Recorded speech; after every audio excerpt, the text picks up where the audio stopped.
Assalamu alaikum, barkan ku da yau, barkan ku da sake dawo a wannan channel namu. Ko a yau ma muna tare da tutorial ɗinmu akan yadda za ka hana mutum ya ga wasu status ɗinka, ko kuma yadda za ka saka status wanda kake son mutum ɗaya ya gani, kuma wanda za ka yi ka sa kowa ya gan shi.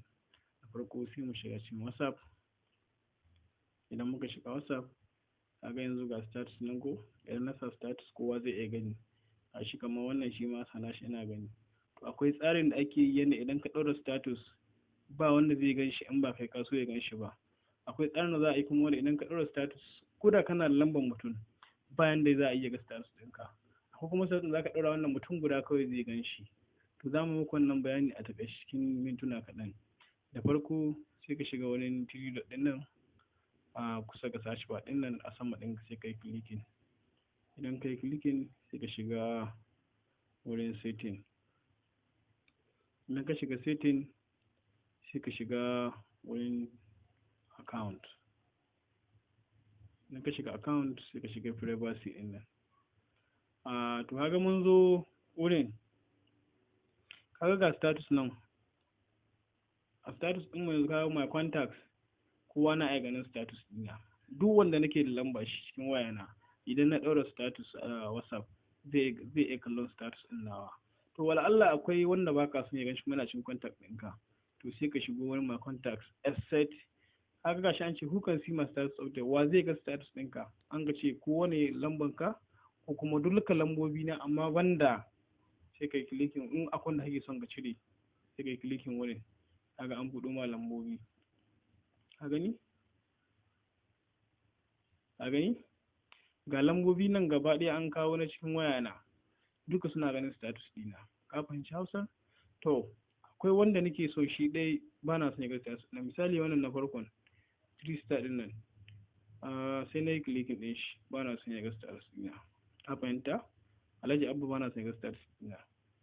Emma Batiri ɗin Kano ba na son ya ga status ɗina. Wannan Abdul ɗin da Abdul da Blogger ba na son su ga status ɗina. Idan ka diba na selected ɗin contacts har guda 5, sai ka je ka yi clicking wurin wannan mark ɗin mai green.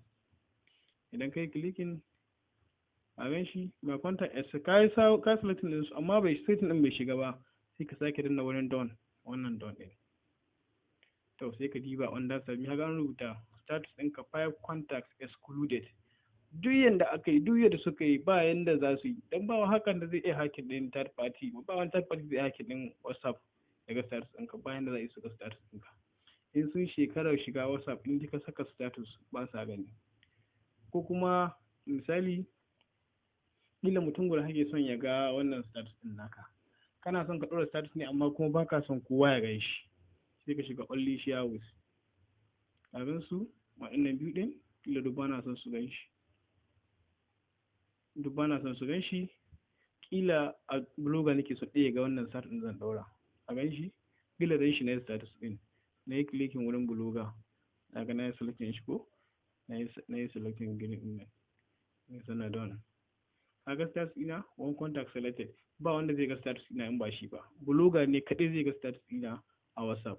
Ko status nan ɗaura, in na shiga ɗaura, in dai ba ka canza wannan setting ba wanda zai ga status ɗinka. A gani wannan bidiyon namu cikin sauƙi ne fa, duka abin da za ka yi sun riga sun tsara shi.